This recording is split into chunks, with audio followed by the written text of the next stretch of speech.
What's going on, everybody? Welcome to the Damage Report with me, Francesca Fiorentini, because it's a fantastic Monday, and John had a really rough D&D night. So I am here, I'm in for him. John will be back, do not worry, but super happy to have you here and with me again.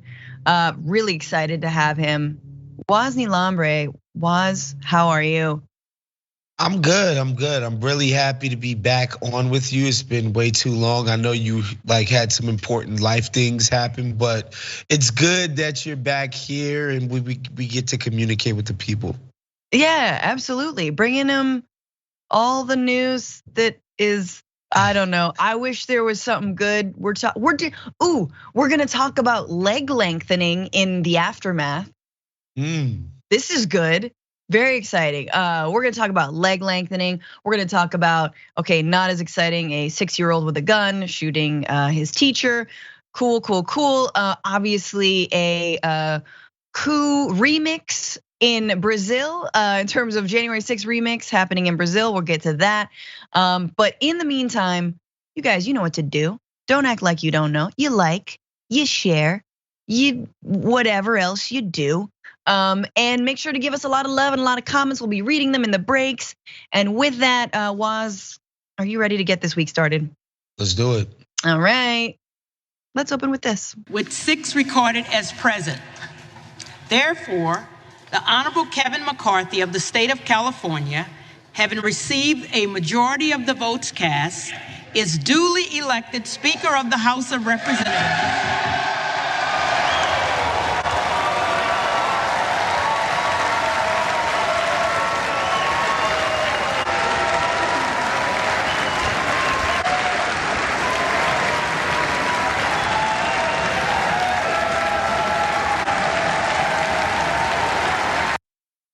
Yes, just 15 votes later. First time in 100 years. And look, they're clapping like it was the first time, like they're just fresh as daisies, even though that was late on Friday night when, yes, Representative Kevin McCarthy did clinch the vote to become the House Majority Speaker for the Republicans who have been, I don't know, just effing around, for lack of a better term, on this entire vote. So let's look at how it all played out, how he eventually got those votes. So early Friday, the House Republican leader had cut a deal with more than a dozen House rebels, which I don't really know if we should call them rebels, but okay. Which would entrench the power of the far-right House Freedom Caucus. McCarthy announced he had reached a deal with Representative-elect Chip Roy of Texas, a leader of the Republicans who'd withheld support on a call with Republican caucus members on Friday morning. That was the morning. So much left to happen. So after winning the support of 214 Republicans in the first round of voting Friday and the 12th overall, Representative-elect Andy Harris of Maryland flipped to McCarthy in the 13th round, still leaving McCarthy 4 votes shy of a majority. 2 pro-McCarthy Republicans, Wesley Hunt of Texas and Ken Buck of Colorado, missed the votes due to family and medical issues, but returned to DC Friday night to help elect McCarthy, which might have accounted for that lapse. Remember, these holdout Republicans have been putting everyone's lives on hold, effectively Congress on hold, the United States on hold, and people had legit funerals to attend, births to attend. So what happened later in the day? On the 14th ballot, 4 anti-McCarthy votes stuck together, while Gaetz and Boebert voted present. Continuing to deny and exasperated McCarthy the speakership, Republicans then moved to adjourn till Monday, but amid the chaos, Gaetz and McCarthy struck a deal, and on the 15th and final ballot, cue music, all 6 the remaining holdout votes voting present, giving McCarthy 216 votes and a slim majority of the 428 ballots counting toward the total. Again, you have to get the majority of the present Congress people. Notice how the holdouts didn't vote for McCarthy, they voted present, but it gave him the W.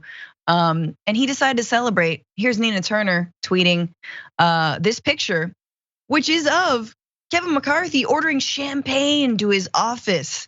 Again, to go along with that rousing applause, was just is this cause for celebration? If it was you, this is you, 15 rounds. This is like having 15 do-overs and then winning on the 15th and being like, see, always a winner. You know, it's interesting because I don't know that there's any job in my life that I want as badly as obviously Speaker McCarthy wanted this job. And I think that's what all these guys and gals that sort of dangled it in front of him and made sure he had to beg and cajole to get it. I think that's what the Freedom Caucus, Matt Gaetz and all of those people understood quite clearly, is that Kevin McCarthy was dying to become Speaker of the House and he would do anything to get it. And in his desperation, all kinds of concessions.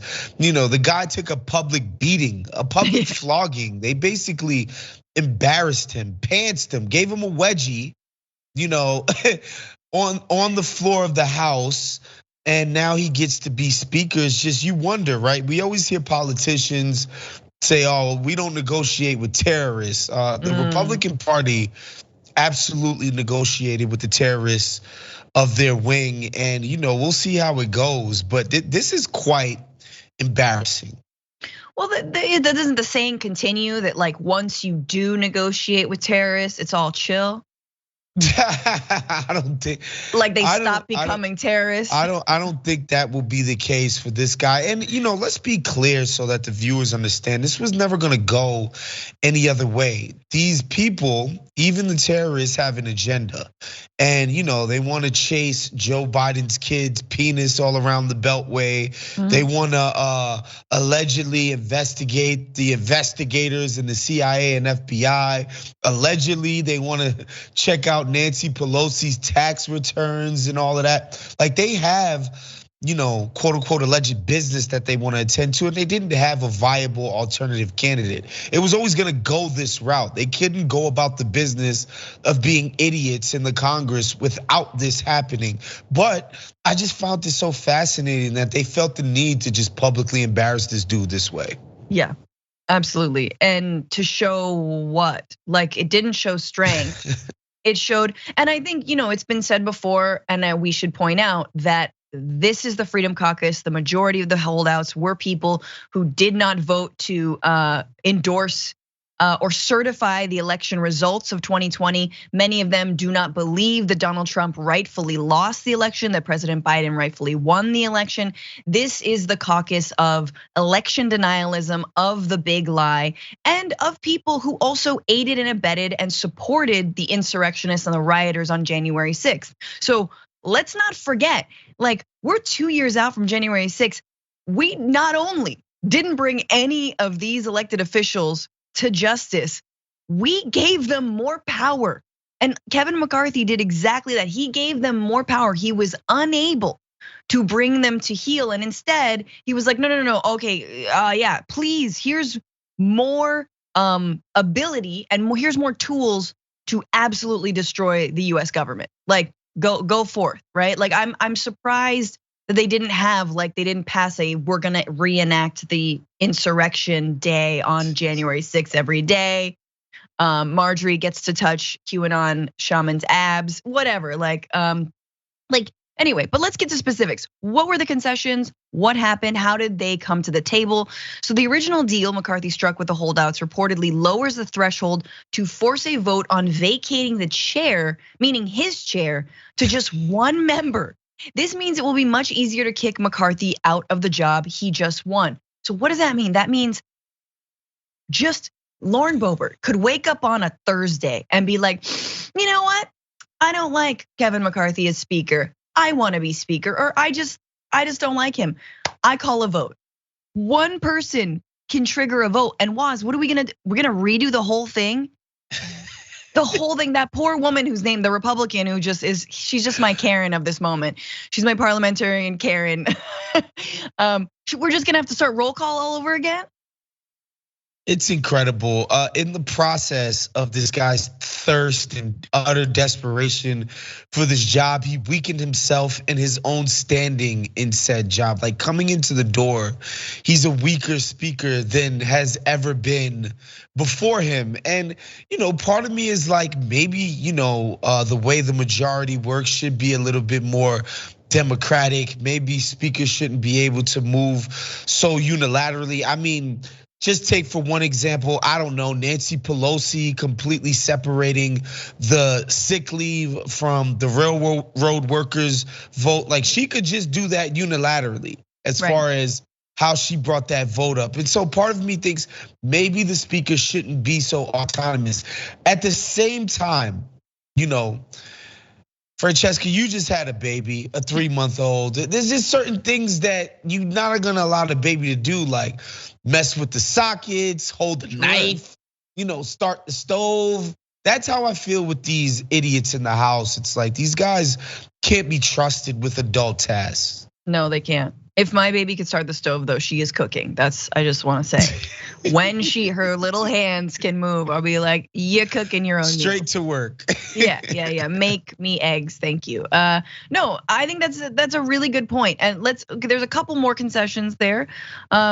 The deal also reportedly gives House Freedom Caucus members key slots on the House Rules Committee, as well as other committees, according to NBC News, and caps discretionary spending for 2024 at 2022 levels, putting programs such as Social Security and Medicare on the chopping block, which is like, can you do that through just these concessions and these rules?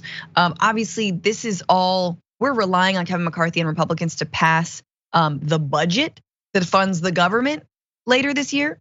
So that's gonna be fun.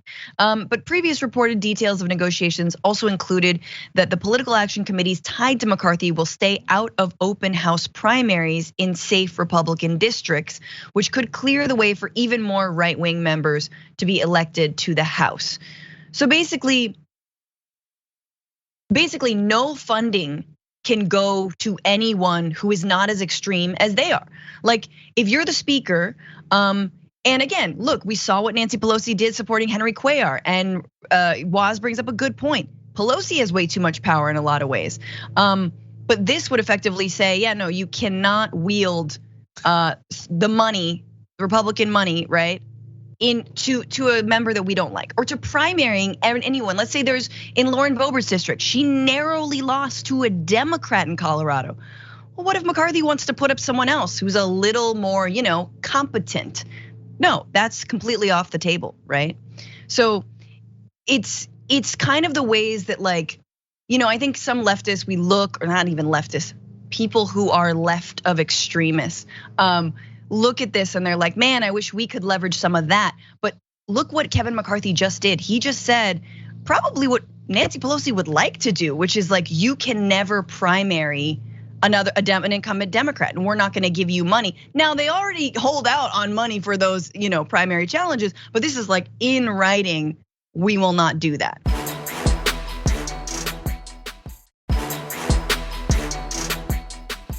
So that's an interesting moment. I do wanna just throw to Kevin, let's give him his moment. Big Kev over here.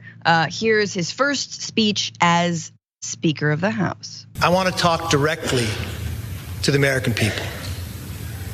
As Speaker of the House, my ultimate responsibility is not to my party, my conference, or even our Congress. My responsibility, our responsibility, is to our country.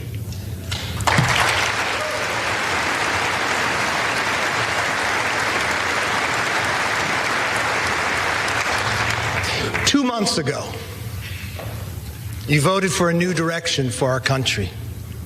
You embraced our commitment to America, and now we're going to keep our commitment to you.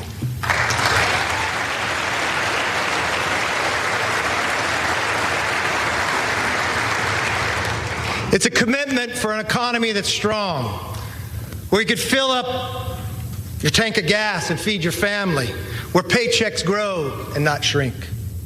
It's a commitment for a nation that's safe, where communities are protected, law enforcement is respected, and criminals are prosecuted.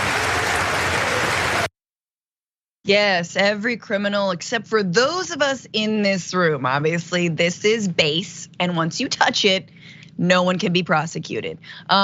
Was response to that, I just have to know before I get handed over to you. You see where Santos was sitting? You know, Mr. George Santos is right next to Gates and Boebert. Just like, what table at the cafeteria in high school is that? I consider them to be like the kids that played hacky sack and ate outside of the lunchroom. They're not actually at a table. They are just doing their own thing. I just thought it was hilarious that he said he's doing this for America. He's doing this for the people. It seems like he's wanted to give this speech his whole damn life. And Matt Gaetz just couldn't give two rats about it. He's just like, this is absurd. The American people. The American people, are you kidding me? Like, and I love how McCarthy is pretending that Republican, like after 15 rounds, like here's the other thing I will say.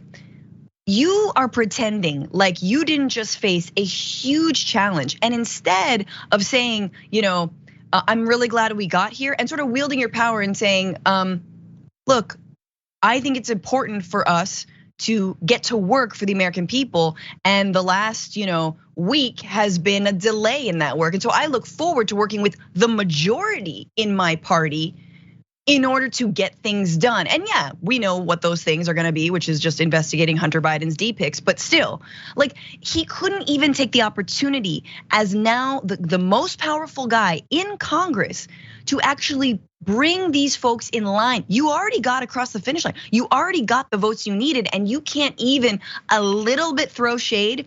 Look, say what you will about Nancy Pelosi. Politically, we might disagree with her, but strategically and sort of almost, would you say, like pedagogically, I don't know. She knows how to like throw shade.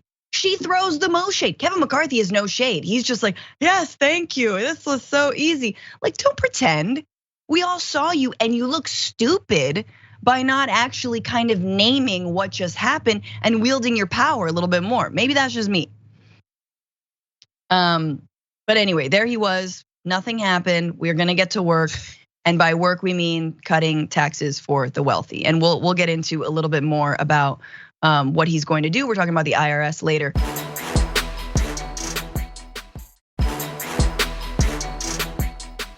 But why don't we turn to the most important angle, according to him.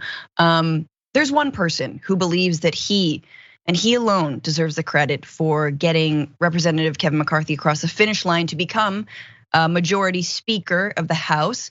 And of course, that guy is Donald Trump. And why don't we turn to this, what are we calling it? Bleat? Here's the bleat. Donald Trump bleating. The fake news media was, believe it or not, very gracious in their reporting that I greatly helped Kevin McCarthy attain the position of Speaker of the House. Thank you, I did our country a big favor. So these people that I hate actually gave me credit. Thank you, thank me. I'm just gonna pat myself on my own back. So yes, apparently Trump placed a potentially critical phone call to Representative Matt Gaetz, whose present vote solidified McCarthy's defeat on the 14th ballot late Friday night. But the former president also spoke on the phone with Representative Andy Biggs, another vocal McCarthy holdout. Remember, these are people who then were able to flip their votes and did in fact vote for him. So I want to just name the fact that Donald Trump had been advocating for Kevin McCarthy on a lot of news media outlets. They knew that he was pro-McCarthy, and even Lauren Boebert said, look, I love Donald Trump, that he's my favorite president, but I would almost ask for him, I believe she said, I would ask for him to reconsider. Did she have any other names in mind? No, not really, but reconsider. In other words, this was a moment where the actual Freedom Caucus, the Trump caucus, the MAGA caucus was going against Donald Trump himself. And that, I think, presented the biggest like, oh, what's happening? Is there a new Trump? Will it be George Santos? Like, why are they breaking with him only to then, I don't know, what was the play there? I guess is my question. This just feels like a sort of neighborhood issue, right? Like it's just neighbors squabbling as far as these little pissants in the house. Like they just feel like this is their fight. Trump sort of hovers above all of this stuff. Like obviously he's gonna be their next candidate for president, which is clearly a way bigger job and a way bigger deal. And this is just petty score settling between people who are in the House of Representatives, right? Back in the days, again, like people gotta understand the Boeberts and the Matt Gaetzes of the world, they used to be very, very far from the power. Yes. They could be counted on to gin up votes, to rile people up. They might even work in, the campaigns and the operations to get people elected, but they never held any actual power. However, the footsie that these guys have played with the lunatic fringe of the right has resulted in, these guys aren't just people you patronize for votes, every November, right? Like these people are actually now part of the power apparatus and they're wielding that power. Yep. And they're doing it in ways that, the establishment doesn't like. And, as detrimental as it is to the country, it's quite hilarious to watch unfold. It is, and it is also hilarious to watch Kevin McCarthy, who has always tread this line with Donald Trump of, hey, call off your dogs, call off your boys on January 6th. They are your people, they're not Antifa. To see him sort of try to skate this line and then have it bite him in the ass is very interesting. But of course, he's got to kiss the ring. And don't worry, that rift is ending because McCarthy, at the end of the day, still kisses the ring of Donald Trump. And here he is thanking him for his support. But I do want to especially thank President Trump. I don't think anybody should doubt his influence. He was with me from the beginning. Somebody wrote the doubt of whether he was there, and he was all in. He would call me and he would call others. And he really was, I was just talking to him tonight, helping get those final votes.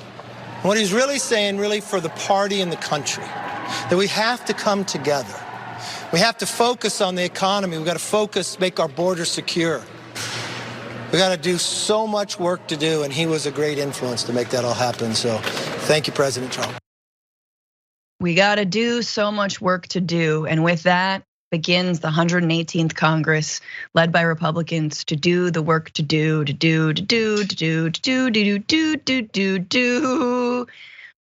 That's it. That's pretty much what's gonna happen.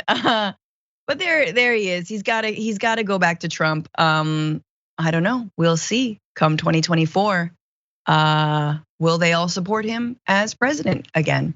Woz, any final thoughts before we take a break? I just love Kevin McCarthy just giving it up to Trump, just like, yeah, he's great. He was with me the whole time. It took 15 votes for me to get in, but Donald Trump, he was there from the beginning. He's great. He's my father. I love him. It's just, it's pathetic. Yes, I'm reminded of Anna Kasparian, you know her, saying that this is an entire party of beta males who pretend and are so obsessed with being the alpha, but they are complete betas when it comes to Donald Trump. All right, we got to take a break, but there is so much more on the other side of this.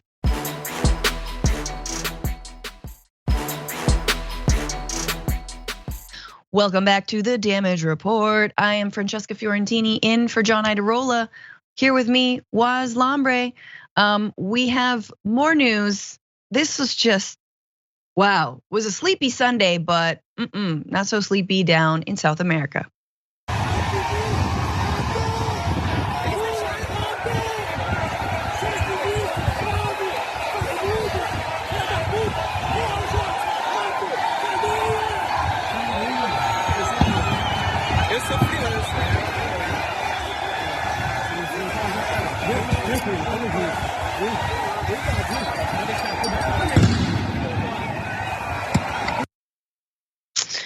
Yes, cooing in the time of Facebook. That's what it looks like right there. That is Brasilia, the capital of Brazil. That is National Congress, and those are supporters of former President Jair Bolsonaro, who believe that Jair Bolsonaro unjustly lost the election.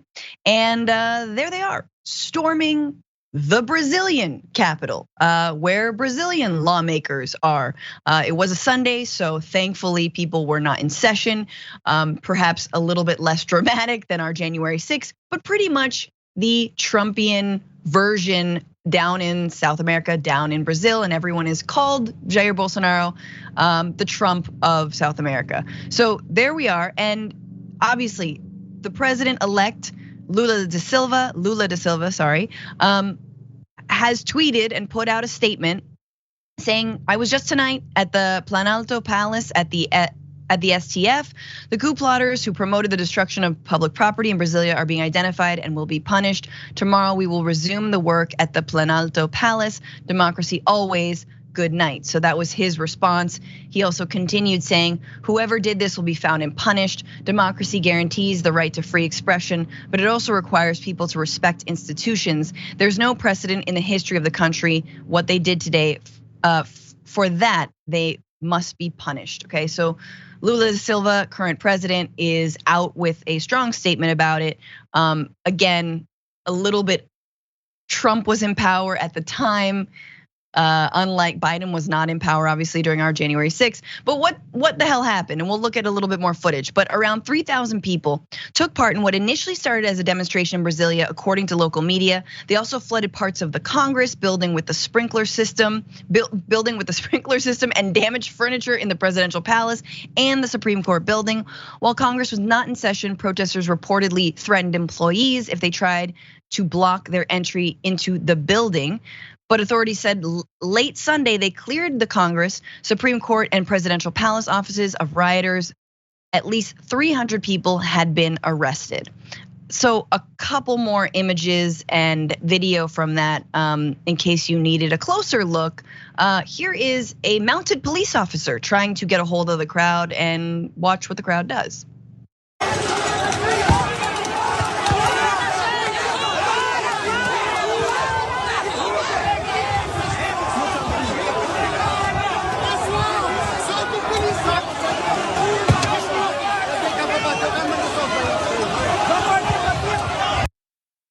Great. So now we're just attacking horses and police officers on them. Amazing. Law and order. Yes, I love authoritarianism. So there you go. There's also a man who apparently stole the Constitution, which I'm sure our January 6th rioters are jealous of. Take a look at this.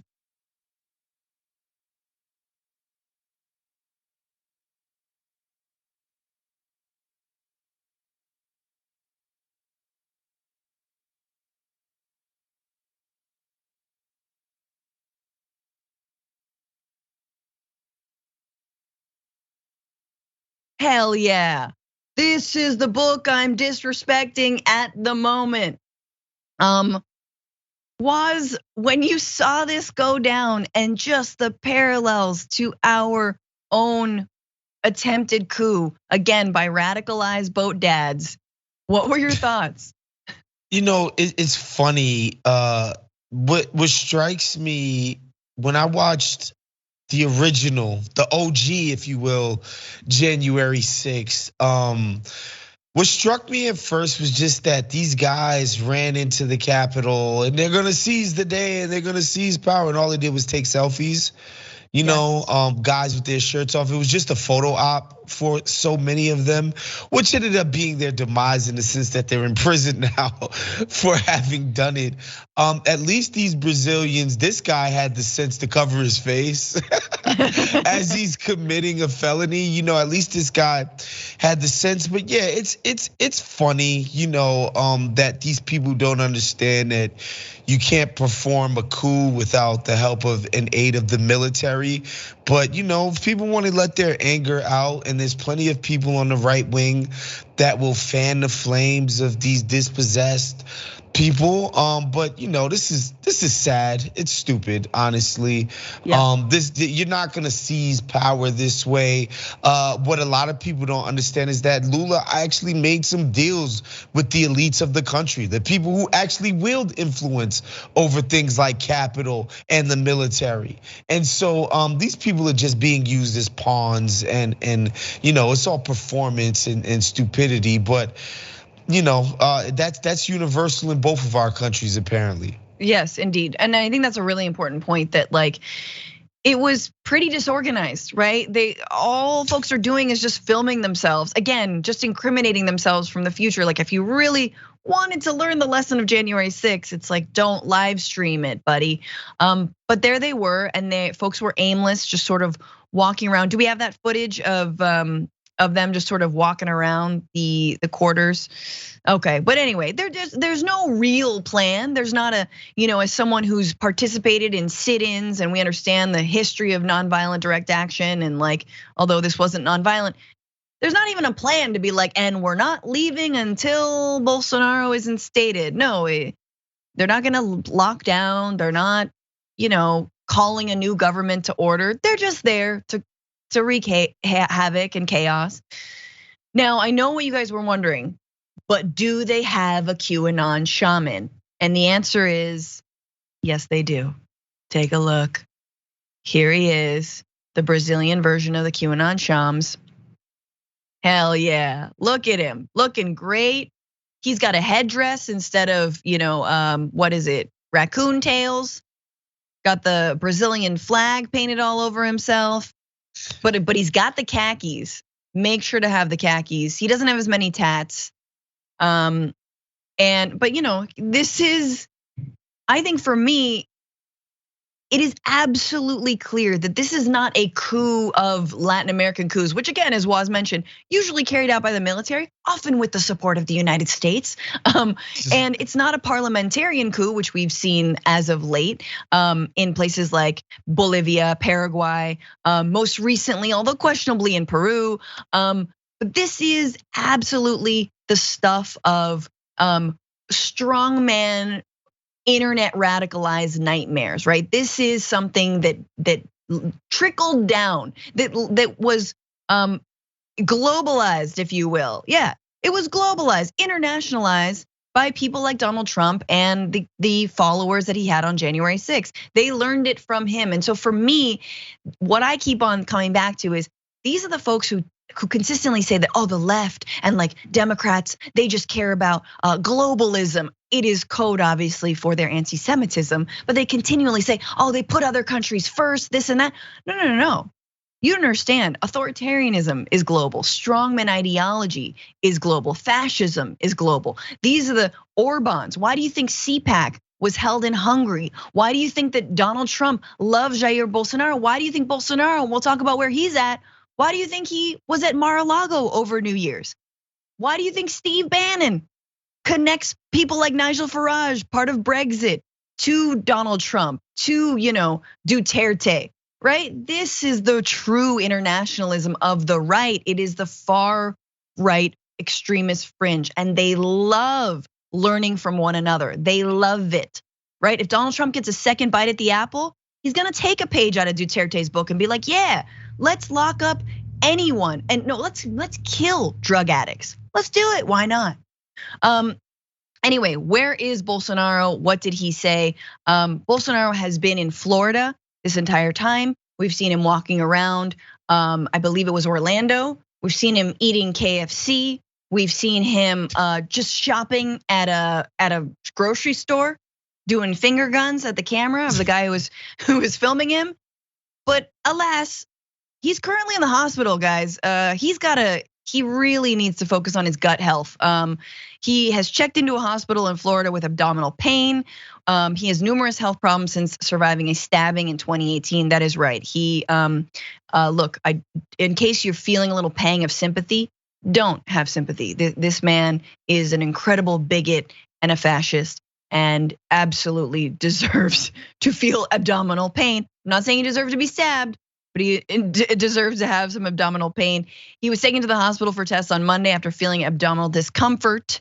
He is all right, Faria told Reuters, confirming earlier local news reports that the president was taken to the army hospital in Brasilia for tests. I think he's not in Brasilia, however. He will stay in the hospital overnight.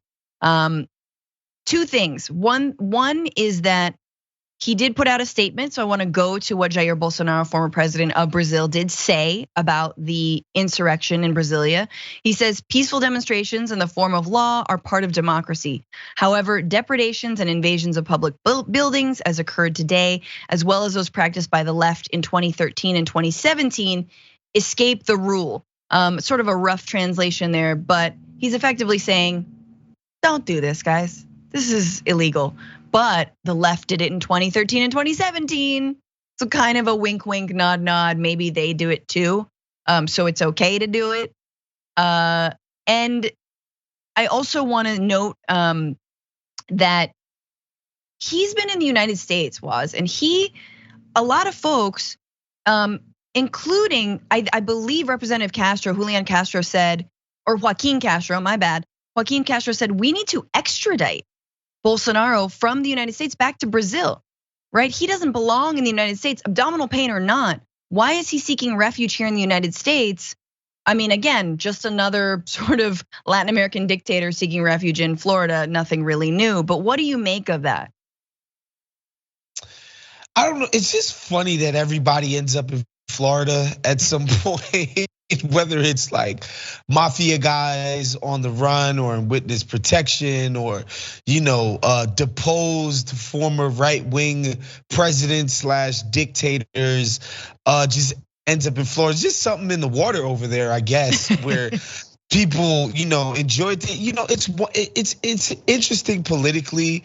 Why would the United States be cool with harboring this guy, knowing all the things that he's involved with down there in Brazil? But again, like Florida is just a rest haven for all kinds of people, from north, south, east, west.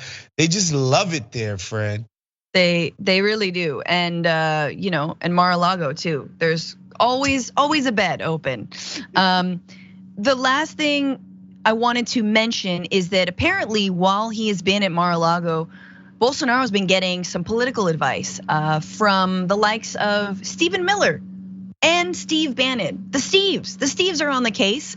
Again, back to my globalism remark, they're trying to give him pointers and tips on where to go from here.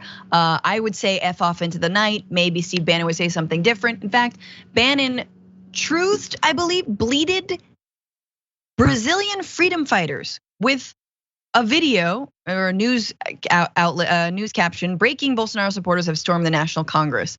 Brazilian freedom fighters. If there was any question, I mean, these people keep on incriminating themselves. Here we have recommendations to criminally charge the former president Donald Trump, and you've got one of his top advisors saying these are freedom fighters. Like, the evidence is just endless. And again, it's gonna continue unless any of these people are held accountable. Before we leave this, my question is, are we gonna see more accountability in Brazil, right? In then the supposed greatest democracy on earth? Will Lula actually hold some folks accountable for what happened, or faster than we've done in this state, in this country? Man, it's hard to say, because as I mentioned earlier, he did cut deals with a bunch of elites, and obviously they're gonna want their bidding done. And then there's the work that he wants to do for actual people. So you wonder how much political will be behind score settling and holding these fools accountable. Like, you wonder if they have the bandwidth, if Lula's government will have the bandwidth to handle their obligations and prosecute these fools. And I do want to say something to, you're mentioning, I think, quite astutely, of the global solidarity of people on the right. I think Bannon understands that any movement, any right-wing movement needs to have a global lens. And he needs to be explaining to people on the right that there are wins happening. People need to see their movement, their ideology winning anywhere, somewhere. And if you can connect the wins, even however pitiful this win might be, a bunch of guys taking selfies during a quote unquote riot, he's gonna do that. And I think on the left, we have a harder time connecting left wing wins globally. But yeah, as Steve Bannon, he's a lot of things, but he's not an idiot. And he does understand the need to to connect a global right wing movement to things that we're doing here in America. And so, yeah, this is, it's sad, but yeah, Steve Bannon is doing what he's meant to be doing. Yes, being the sort of like evil Wizard of Oz, the like fashy Wizard of Oz, just covered in liver spots. Anyway, with that, we'll keep on this story, of course, but we got to take our second break. There's so much more after this.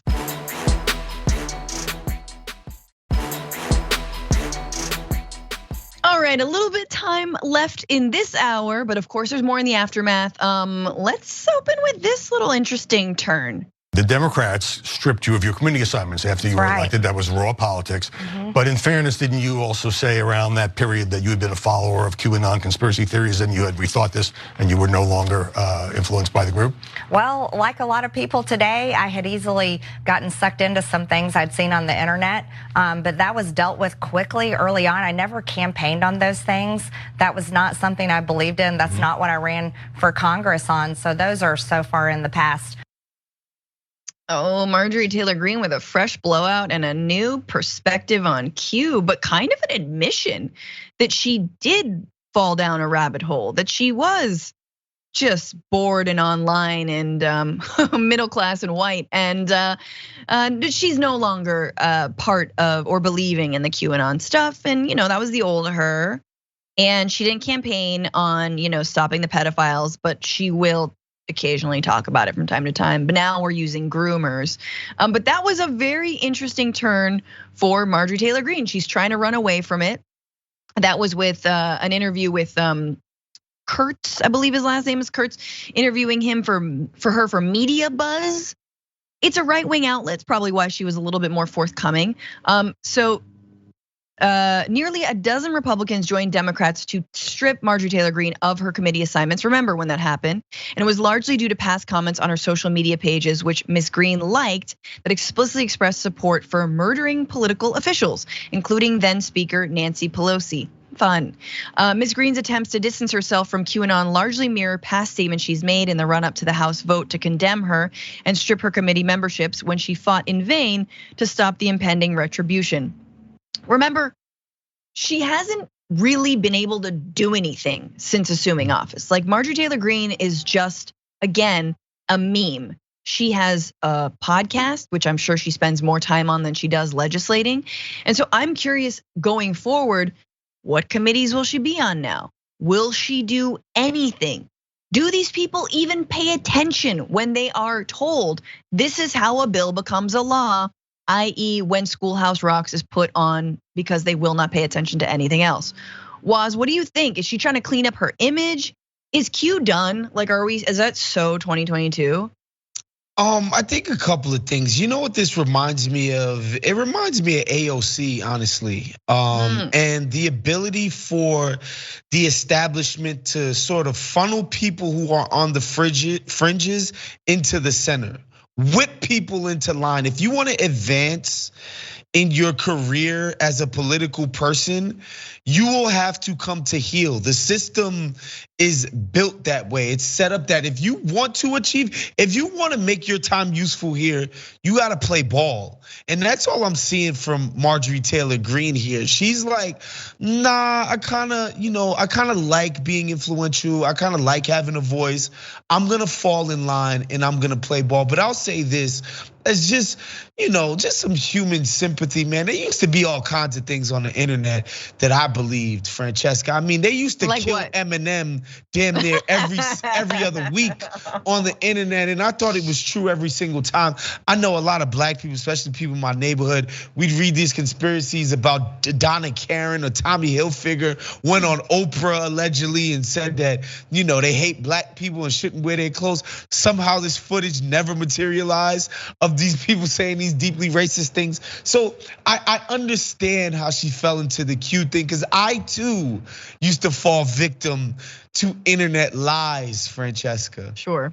No, and look, you are not an elected official, and those are lies about Tommy Hilfiger and not a dark lord who is secretly Hillary Clinton running a sex child ring out of a pizza shop. Yes. Your lies have arguably not gotten people killed. I don't know. If Mr. Hilfiger had to add another security personnel to his detail. But look, I don't give Greene like any passes here. She utilized QAnon to get where she is. We saw her on the campaign trail give a wink and a nod to Q. Whether or not she fully believed it, who cares? She, in bad faith, utilized the QAnon sort of talking points and gave a nod and a wink to that community and that like sect, that cult, and to get where she is. So whatever. Anyway, there's a little bit more in this interview. Again, she's being a little bit more forthcoming. Here she is on Kevin McCarthy's election and also the certification of the 2020 election. Take a look. When things got heated, you said this about Congressman Chip Roy of Texas. He refused to object on January 6th. That's not what our base wanted. So a lot of the people who were backing Kevin McCarthy also didn't vote to certify the Electoral College results for Joe Biden. Do you think that's an important thing to the base even today? Oh, it's very important. Well, what I was pointing out is the same people that conservatives were holding up in high esteem don't necessarily have those voting records, while they're at the same time criticizing Kevin McCarthy, who does. Right. Kevin McCarthy did object on January 6th, and he's been a top target of the Democrats and the January 6th committee. So do you believe that Joe Biden is a legitimately elected president? Of course Joe Biden's the president. That's always a silly question. Okay, I wasn't trying to be silly. I was trying to just clarify. Do you think she's cleaning it up for Fox a little bit, Woz? It's what they do. When you get told that you have a chance to go far within the party and the establishment, you gotta clean up, or what they deem to be cleaning up, right? Like with the Democrats, people on the left, like, whoa, you can't talk about the Israeli right-wing regime in a negative fashion. We don't do that here in the Democratic Party. You can't be opposed to, apartheid in Israel. Like, come on now, we don't do that in the Democratic Party. And on the right, it's the same thing. It's like, look, man, you can let your freak flag fly on this right-wing stuff, but there's just certain things we don't do. I think, again, she is one of the top fundraisers in the party. And so they understand that she's a money machine, and so that's her use to them. And the more that she plays ball, the more that she will ascend, the more that she will accrue influence within the party. And so it's a mutually beneficial thing, but this is what they do. Like I say AOC not because she's anything similar, like she's not a left-wing Marjorie Taylor Greene. It's the sense that whenever you are sort of even a little bit outside of what the established norms of the people in power are on, they're gonna come down on your ass. We remember when AOC was crying up there in the Congress because she had to do that little vote on Israel, and she was like, oh, I don't wanna do it. But guess what? Somebody told her that if you wanna become president, you wanna go further in this thing, you gotta play ball. And that's what she does. And the same thing happens on the right. Like Marjorie Taylor Greene, she wants to go from being a backbencher to a main player. And they spanked her. They said, hey, get in line, lady. I think that's a really interesting point, because here you have her holding out on Kevin McCarthy for a long time and then eventually voting for him. Pom-pom waving even. Pom-pom waving, and now I think you're totally right, trying to clean up her image in order to, yes, be a main player, to get committee positions, to have more power, to remain in office. Look, I think that the lesson, I think a lot of people were looking at Boebert's election and going, I don't want that to be me. Granted, the districts are very different. Marjorie Greene in Georgia there. But also notice the question, and the thing that Republicans did is they painted themselves into the corner with this question of the 2020 election. You can never actually, because what she has to do, right? You have to appease the base.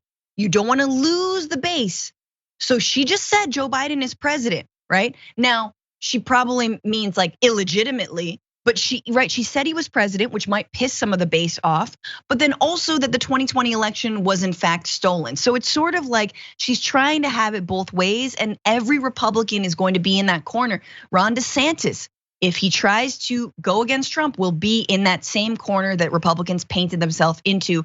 Here you have Marjorie Greene again trying to walk that line. There's the awkwardness, Francesca, of like a lot of these Republicans got elected in the same cycle as Joe Biden.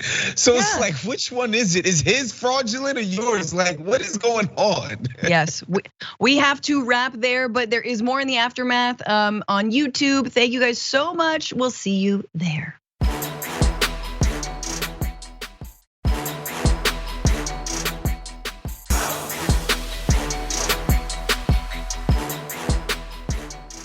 Thanks for listening to the full episode of The Damage Report. Support our work, listen ad-free, access members-only bonus content, and more by subscribing to Apple Podcasts at apple.co/TYT. I'm your host, John Adarola. I'll see you soon.